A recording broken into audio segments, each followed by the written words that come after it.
Hey everyone, Grandmaster Ben Finegold here with another lecture in our weekly lecture series. This lecture is going to be about older chess players kicking butt. And the sponsor wanted me to say this is in honor of Bill Olford. So thank you for sponsoring our lecture. And we're going to show 4 games with 4 older players. And then I'm going to do math to figure out how old the players were, because that's what I do. Okay, first game is a very famous example of older player doing well. This is Vasily Smyslov, who is the most famous thing he did at chess, I guess. It wasn't becoming world champion. It wasn't winning candidates matches at 63. Oh, I know what it was. He attended my first wedding. So that must be the most exciting thing that ever happened to him. And in 1983 and 84, I believe, Smyslov was a candidate. And this was the second candidate match. He beat Zoltán Ribli, famous Hungarian grandmaster. And after he beat Ribli, he played a match with Kasparov, and the winner of that match played Karpov in 1984.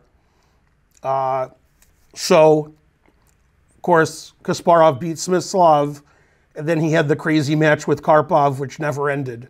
It's still going.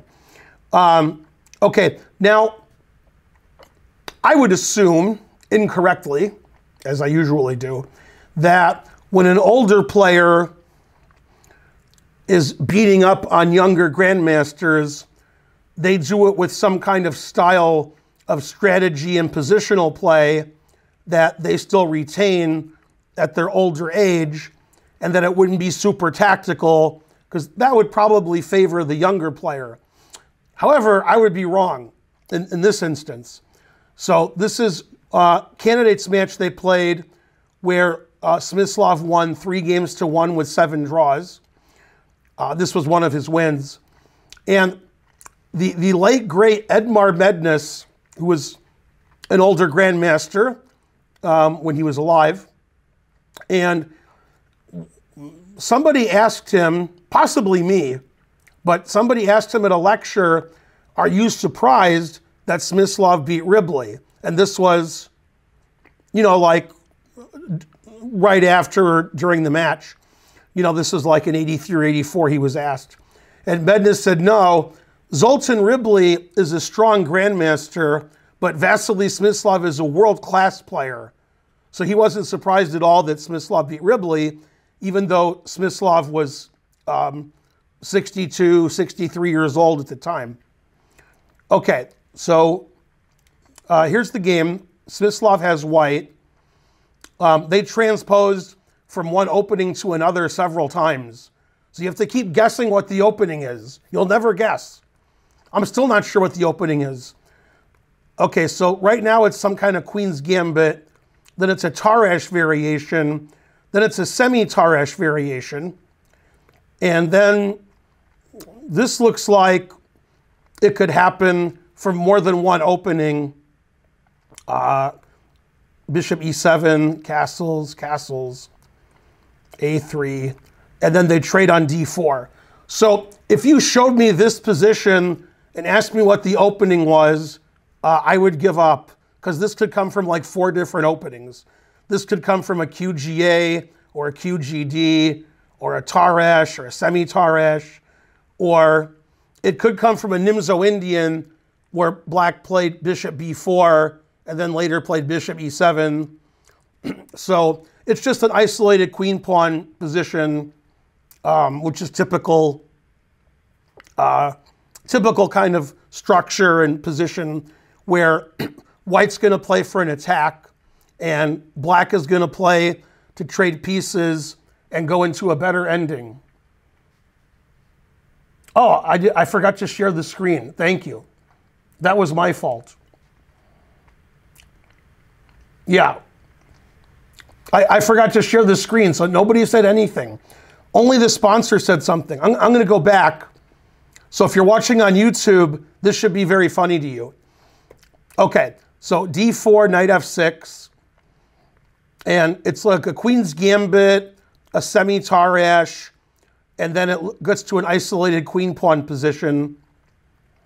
Hopefully everybody can see everything now. Okay, and this is the position where I started talking a lot about this could be different openings and so forth. I didn't share my screen with you because when I was a small child, my mom told me never to share. So that'll show my brother. Okay, so in this position, Ribli, who has the black pieces, played bishop f6. And this also reminds me of Panov attack in the Caro-Kann. That also could happen, this position. Queen c2, Smyslov threatens h7, and now we see why white played a3. Let's see, wait, we have more chat. Thank you, yay. Okay, I agree with that chat. Okay, and Ribli, not being world class, couldn't see this tactic. No, wait, I'm kidding. Okay, and he played h6, put it in h.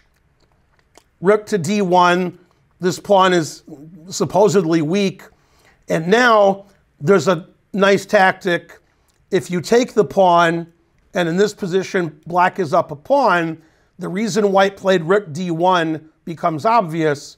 White plays bishop h7 check, and then takes the bishop on d4. So black's not going to do that. Okay, so rook d1 prevents knight takes d4. Ribli played queen b6, putting more pressure on d4. Bishop c4, which attacks the knight on d5 more than it's defended. So we could take on d4, we'd be trading a lot. White would take on d5 and get his pawn back. So instead, although I guess it's possible if I did this, white could throw in knight a4.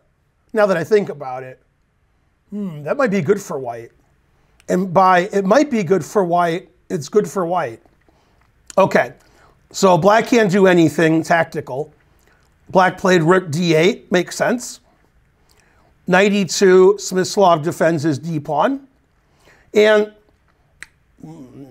on the surface, black looks like he has a good game because black's pieces are all out, white has an isolated pawn. But as is the problem in all these structures in every game ever played, is this bishop on c8. It has trouble becoming active because of the pawn on e6.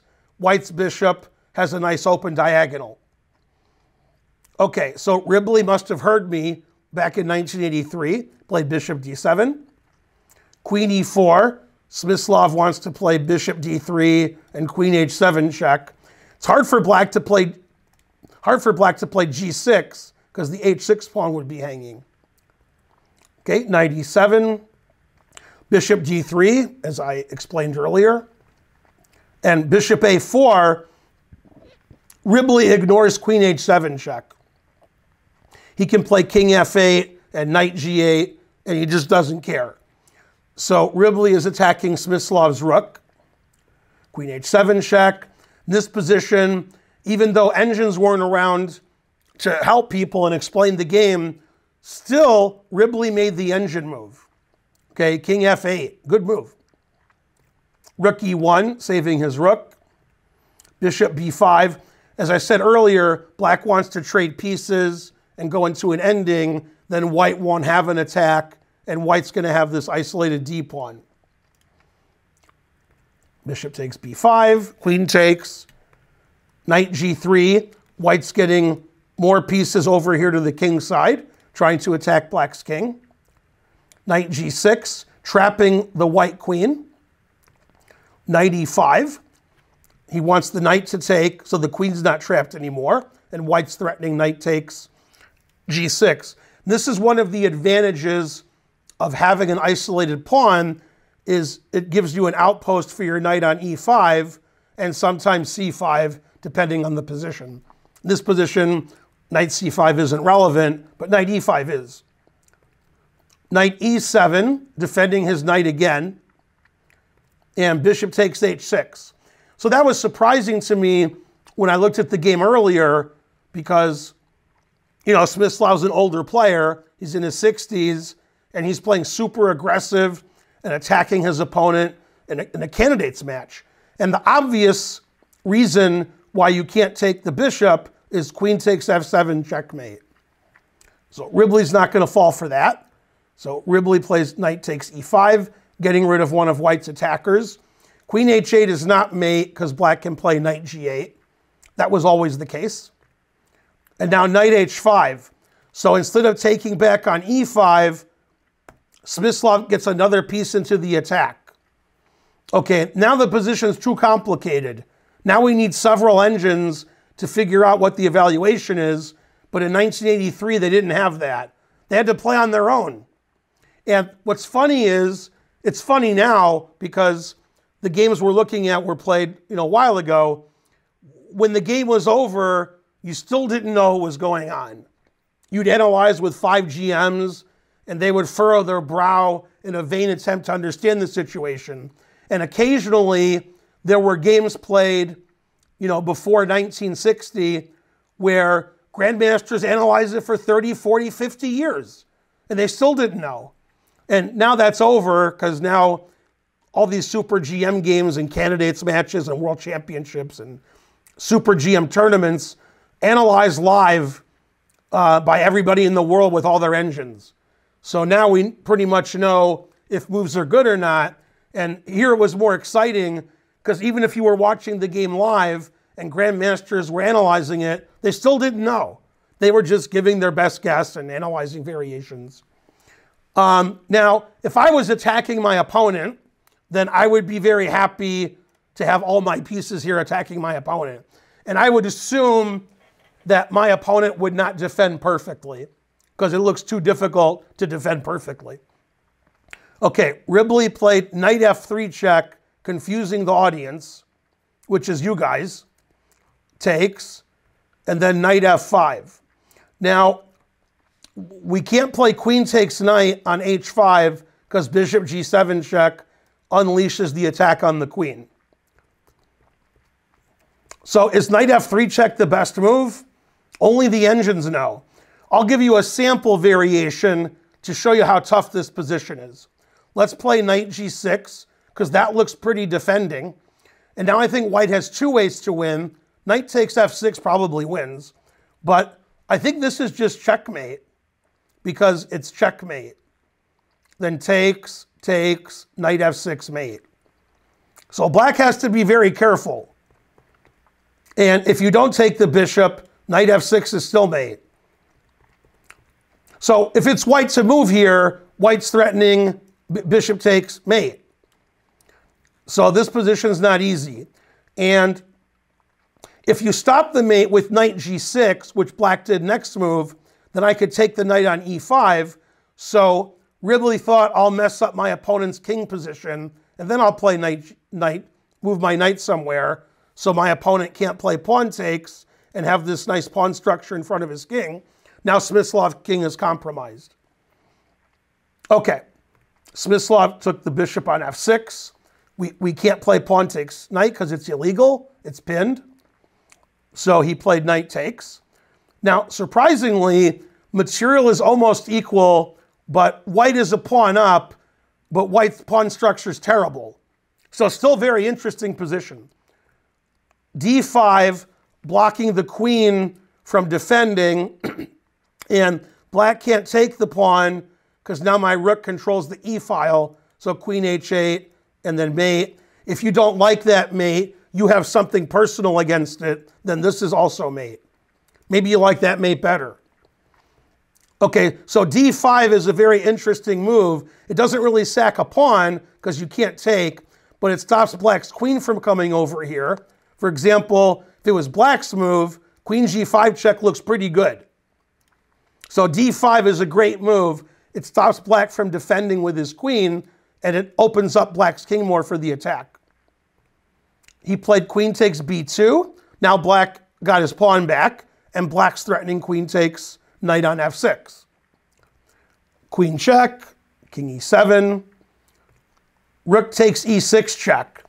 Again, this guy's 62, 63 years old, and every move he makes sacks everything. In a candidates match. This is a very important game. Okay, black played the only legal move, pawn takes. Now queen takes check, and the idea is now the queens are lined up, so white wants to move his knight away with check and win the queen on b2. So, for example, if I play king d6, knight e4 check, and then I take the queen. So Ribli played the better move, knight f7. Now, knight g8 check doesn't work with the idea of taking the queen, because rook takes knight pins the queen. That's the kind of mistake I would make in a blitz game. So instead he played the brilliant d6 check.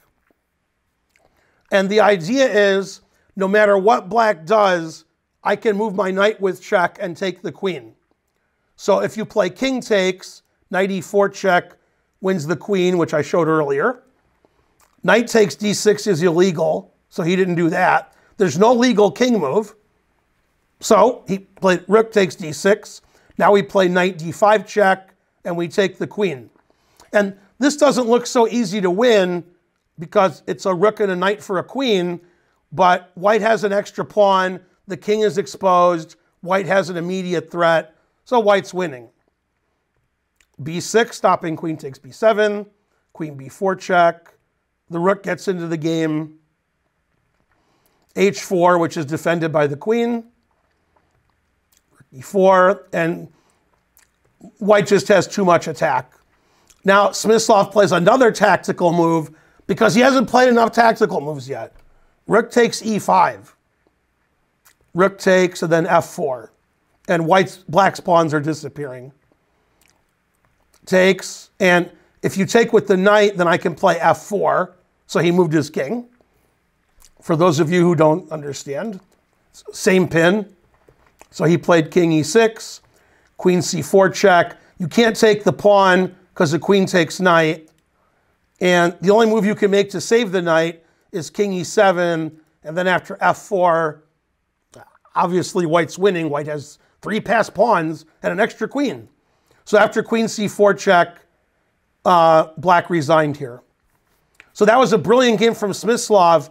Sacrificed a bishop on h6, sacrificed a rook on e6, played d6 check, winning the queen, and then played a temporary sacrifice, rook takes e5.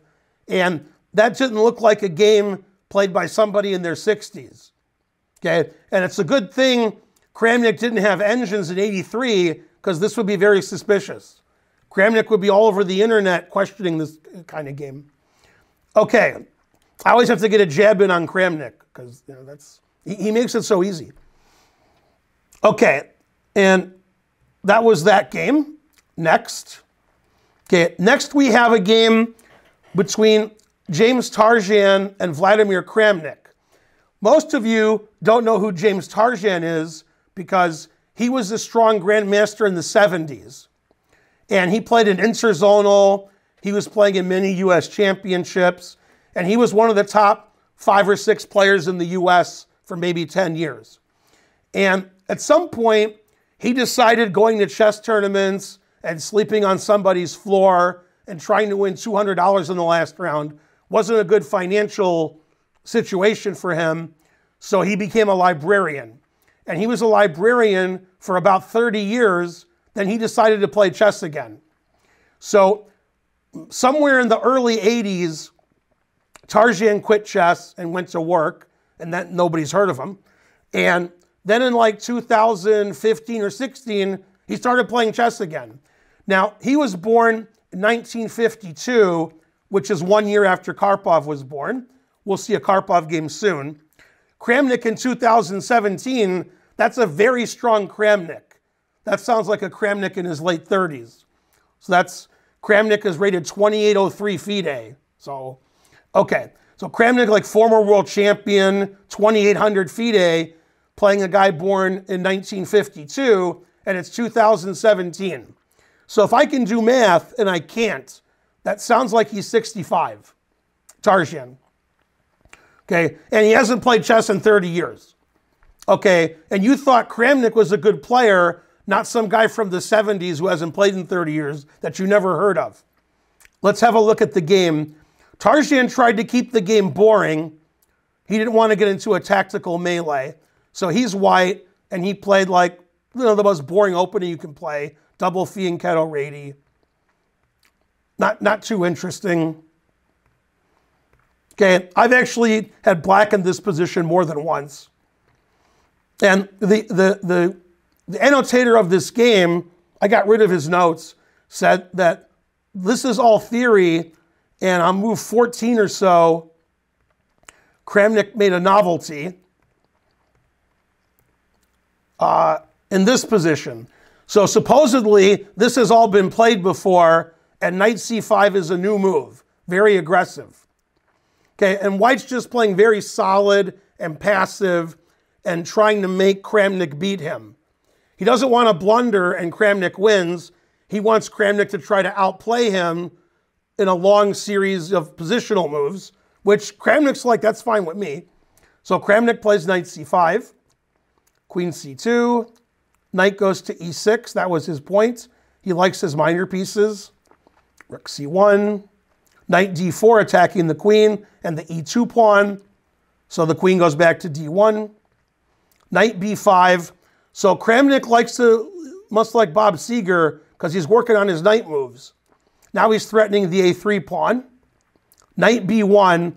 The engine doesn't like knight b1, but it defends the a3 pawn. This actually reminds me of a game that I won in Foxwoods against Mikhail Zlotnikov, where I had the same pawn structure, and he played knight b1 to defend his a pawn.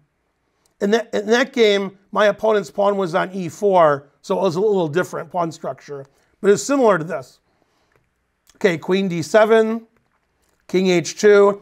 Tarjan's not doing anything. He's like, come and get me. I dare you. I double dare you.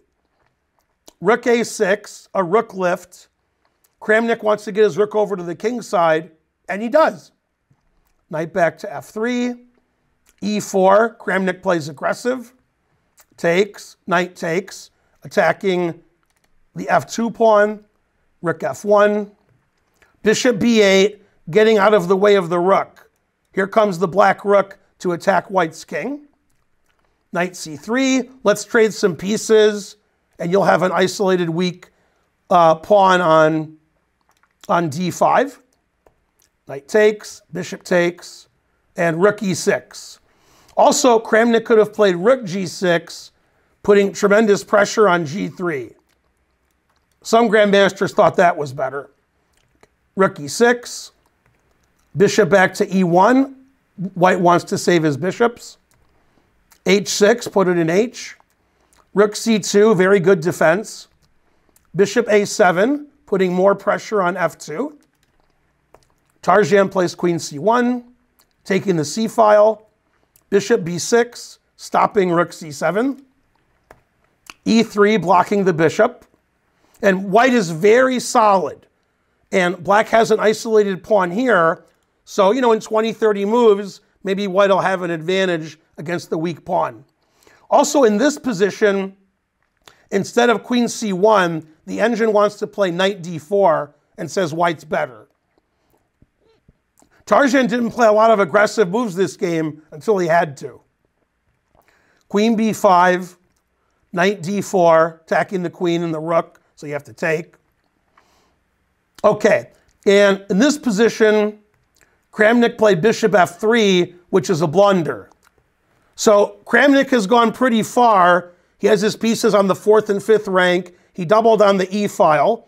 White's compensation is white has the 2 bishops. And Kramnik thought it was time to win the game. And it was time to win the game, but not for him. So he played this bishop f3, which is a blunder. And after bishop takes f3, if he plays queen takes f1, then white can play bishop e2. And this is still what black should play. He didn't do this. The queen's trapped. Now we go knight takes, bishop takes, knight takes, king g2, rook takes e1, and the engine says white has excellent winning chances because this knight's sort of trapped. Material is about equal, but the knight on f1 really can't move anywhere. So I guess after queen f4, I'd much rather have white in this position. And that's actually better than what Kramnik did. So bishop f3 from black is a pretty bad move. So he played knight takes g3, confusing the audience. And now, after you take the knight and you take the rook, we can't play bishop e2 anymore because these rooks are coming. And now everything's pinned and attacked. And it's possible, I can't read Kramnik's mind, that he thought this was winning when he played bishop f3, because he's attacking the bishop 3 times, he's attacking this bishop once. How can we possibly save both bishops? Luckily for Tarjan, it's really easy. There's one move that does it, and it wins the game. And that move is bishop f2. That saves everything. Now white has 2 bishops for a rook. And if you're a grandmaster, 2 bishops is better than a rook. And if you're not a grandmaster, 2 bishops is still better than a rook. Luckily, these guys are both grandmasters. So the endgame is very bad. So Kramnik tried to keep the queens on. Queen d3, keep the attack going. Rook c3, defending his bishop. King g2. And the bishop stopped the rooks from infiltrating. So I just have 2 bishops for a rook. So white's just winning now. Queen c2. He's still trying not to trade queens. Rook c5 is an excellent move. Yeah, now we have to trade queens because this pawn is incredibly hanging. White has everything on the d pawn. So black has to trade queens now. So Kramnik trades everything and then tries to push his d pawn. And instead of blocking it with a bishop, which is something I might think of, he decided to block it with a king so his bishops could do other stuff. So there you go. Now white has 3-2 on the queen side with his 2 bishops. So very easy win. Bishop d6 check. If black plays rook d3 with this kind of skewer, I have bishop d6 check, and then bishop takes b7, and then my c pawn is too strong. And here it's 2 bishops for a rook, so white gets a passed pawn, and white doesn't have any problem. When you're trying to win an endgame, you want all the pawns on the board. That way you have more possibilities of making a queen. So here Tarjan played g5, keeping more pawns on the board. He's going to win that rook for his b pawn. b7, and Kramnik resigned because bishop a7 is next, and nothing you can do. You're going to lose your rook for the pawn, then you'll be down a piece, and I'm going to take these pawns. So a nice win from Tarjan, who sort of egged his opponent on to do something aggressive, and when Kramnik finally did, it was wrong. And very surprising result. Nobody thought Tarjan could quit chess for 30 years being a librarian, then come back in his mid-60s and beat Kramnik. We're like, what? How can anybody do that? So that's my only hope, is I quit chess for 30 years, and then I come back and beat Kramnik, because Kramnik will be about my age. So I still have a chance. Although I will be in my 80s, probably can't beat Kramnik. Okay, next game. This is a game, and Korchnoi's black. This was a famous game when it was played, because Korchnoi was 1 million years old, and Caruana was like top 5 in the world. Now, Korchnoi was born in 1931. This game was played in 2011. So Korchnoi was 79 or 80 years old during this game, and he's black against Caruana. This is 2011. Caruana was 27-20 FIDE. That sounds like an easy opponent for Caruana, somebody who's 80. Okay, it sounds like an easy opponent, except for one thing. And this game, Korchnoi beat Caruana strategically and tactically. I mean, I don't know how he did it, because he's, 40 years past his prime. Okay, they played a Ruy Lopez, and Korchnoi played old school theory. He played the move d6. And it started out boring. This is what Caruana wants. Then Korchnoi played very inventive knight to d7, and then knight to b6. And by getting his knight off of f6, he can play f5, which he did. Okay, can't play f5 now because it's illegal, because the bishop's on b3. So he played king h8, and then he played f5. So I've seen a lot of Ruy Lopez's in my life, but I've never seen anything like this. And I think maybe this knight d7, b6 idea was around in the 50s, 50 years before Caruana was born. So, okay, he decided to double Viktor's pawns. Bishop d5, g5. I mean, when you're 80, you got nothing to lose. g5. Okay, and if it's black's move, which it's not, black can play g4 and the knight's trapped. So Korchnoi has the two bishops and he's attacking on the king side. h3, now the knight has the h2 square, so g4 doesn't win a piece. g4, take, knight h2, bishop g5. Now, this position, this pawn is attacked twice, but the queen is defending d2. So if we try to win a pawn, then I take the knight on d2. It's not defended anymore. Okay, so Caruana played knight c4. Now I guess he's threatening knight takes g4. b5 attacking the knight. Knight goes back to e3. Takes the knight and plays queen f6. Korchnoi's threatening queen takes f2 check. Queen e1. Knight e7. The knight's coming to f4 or h4. f3, never play f3. Now you know the result of the game. Knight takes, pawn takes, rook g8, and Korchnoi has a big attack against white's king. He's going to have the open g-file, his bishop's coming, his other rook's coming, and Caruana's rook is on a1. That's not good for defense. Queen g3, takes. Does black want to trade queens? No, black's trying to attack the king on g1. Plays bishop f5, rook f1, rook g5. He wants to defend his bishop and double rooks on the g-file. Queen h6, I'm pinning his bishop. Rook g8. Black has everything attacking. White has everything defending. So obviously black's better. As Yasser Seirawan would say, this is a free attack. Black didn't sacrifice anything, but he's attacking and white's defending. And your knight's not very good. It doesn't have great places to go, and it can't legally move. So black has the better rooks and the better minor piece. Rook e1, queen g6. That's the Korchnoi gun. 3 pieces on the g-file. Bishop takes d3. Korchnoi played queen g6, threatening the d-pawn. Caruana defended it.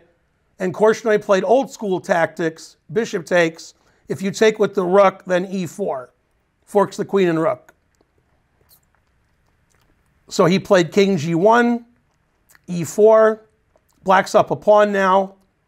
Now black's up 2 pawns. Caruana tries to get counterplay. Now black's threatening rook g2 with mate. So g4, not too safe. Queen h6, rook f7. Caruana tries to get counterplay. Rook g7, discovered attack on the rook on e3. Takes, check. Now the rook on e3 still attacked. Queen b6 defending the rook. Queen f6. Queen b7 getting one of his pawns back. Black's still up a pawn. Rook f8 threatening queen f2, which wins immediately. Queen a7 defending the rook. b4. Now he's attacking the c3 pawn, and if you take on b4, black has 2 passed pawns in the center, and I can take on b2 also. b4 is a great move because it looks like black should be playing on the king side, but there's play all over the board. Also, this defends his a-pawn. Rook h3, threatening mate. Queen g7. Black wants to go into the winning endgame. If you trade queens and get your pawn back, now black plays d5, d4, and black's center pawns will win the game. The knight on h2 can't move. and black should queen one of his center pawns. So Caruana didn't like the endgame, so he played queen e3. Takes, takes, takes. Black is up 2 pawns again. d5. Check. Bishop f1 check. Always play bishop f1 check. If knight takes, queen takes wins immediately. Here comes the black rook. He played king g3, queen e5 check, and that's all she wrote. And now he resigned. If he plays the move, I guess king g4, king h4 allows this, so that's probably not good. If he plays king g4, I'm sure every move wins. If I was black, I would be tempted to play d4 because it looks so nice. But white's down 2 pawns and white's king is exposed, so he resigned after queen e5 check. So Fabiano didn't blunder that game, he just got outplayed. He got outplayed in the opening, the middle game, and near the end of the game also. He was down material, he was getting attacked, and it looked like Korchnoi was just the better player. Very suspicious because Korchnoi was about 80 years old. Korchnoi played a lot of chess in his 70s, and he still would occasionally beat a strong grandmaster, even though, you know, wasn't as good as he used to be, but still good enough. Okay, last but not least, we got Anatoly Karpov. And this is in a Blitz game, and from my recollection of a lot of Blitz games that Karpov has played in his 60s and 70s, he didn't lose much at Blitz. He wasn't as strong in slow chess. And I actually talked to Karpov about this. When I was in St. Louis in 2011 or 12, maybe it was even later, it might have been 2014, I took Karpov and Caruana out to dinner on the Chess Club's tab. They were paying for it. And we all talked for a long time. Mainly I listened because they're old friends from the 70s and 80s, 90s. And I said to Karpov, why do players get worse in their 60s, 70s, and 80s than when they were in their 30s? What's the difference? And Karpov said to me, I'm just as good as I ever was, chess-wise, but I have no energy in comparison to when I was younger. So you run out of energy, then you can't play anymore. But his understanding of chess, he claimed, was the same. But, you know, chess is hard. You play for a 3, 4, 5 hour game, you get tired. And when you're in your 70s, you get tired quicker. And because of this, Karpov's Blitz game was pretty good because he didn't have enough time to get tired. And so about 2 or 3 years ago, he beat Karyakin in a Blitz match, which doesn't make sense. Karyakin was like top 10 in the world, and Karpov was in his 70s. And he still beat Karyakin at Blitz. And he played a match with Caruana. That's why I was at dinner with them. And they drew the slow portion of the match. In the Blitz portion of the match, Karpov just crushed Caruana. I mean, very easily. So this is a Blitz game played in 2018 at a tournament against Russian Grandmaster Rashkovsky. And let's see, 2018, Karpov was born in 1951. So it sounds like he's 67, if I did math right. If I did math wrong, he's not. Okay. And so Karpov's 67, and he's playing a Blitz game against a Russian Grandmaster. Karpov played b6, which I've never seen him play. I guess it's a Blitz game. He can play whatever he wants. And very strategical game, right up Karpov's alley. d5. And this actually looks similar to the same opening we saw in the game between Smyslov and Ribli, the first game in the lecture. Rashkovsky plays super aggressive, attacking Karpov. Karpov kicks the queen away. Knight c6, threatening d4. The knight went back to f3. That can't be right. Bishop f6, attacking d4 again, attacking the rook.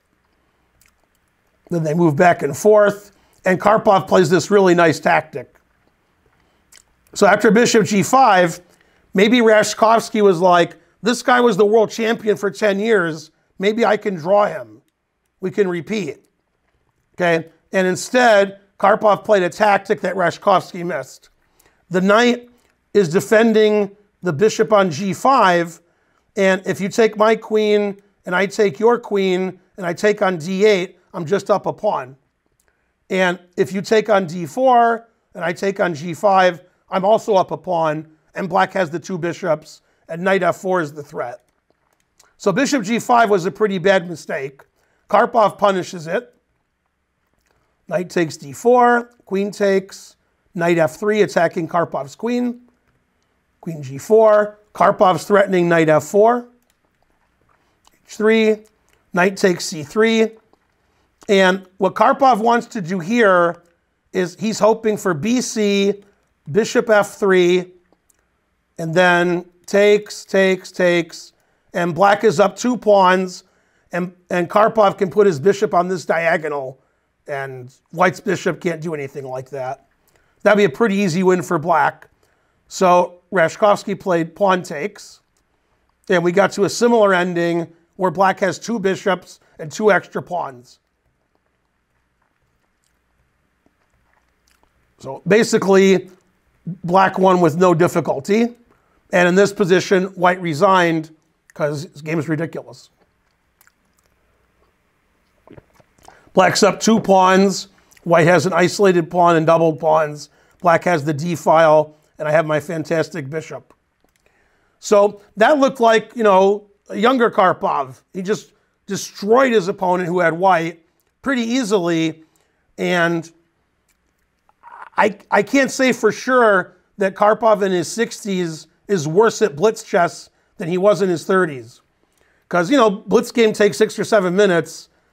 Karpov's not getting tired during a blitz game, and his understanding of chess grows and grows by playing so much. And typically older players, when they get in the 4th and 5th hour of a chess game, their play may go down, but in the first hour, or if it's a blitz game, they're not getting exhausted, and they have a great understanding of chess. Maybe their tactics go down a little, but you can see from these games that older players can still play well, whether it's Korchnoi beating Caruana, which is shocking, with black, or Tarjan beating Kramnik, which is also shocking. And I'm not surprised at all Karpov won a blitz game against a lower-rated Russian grandmaster. It's just the way that he did it. He just rolled him like it was nothing. He just beat him very easily. And so, well, Karpov's still alive. Tarjan doesn't play as much chess as he did when he came back. Tarjan was playing a lot of tournaments when he made his comeback in his 60s. And now it seems like he just plays less.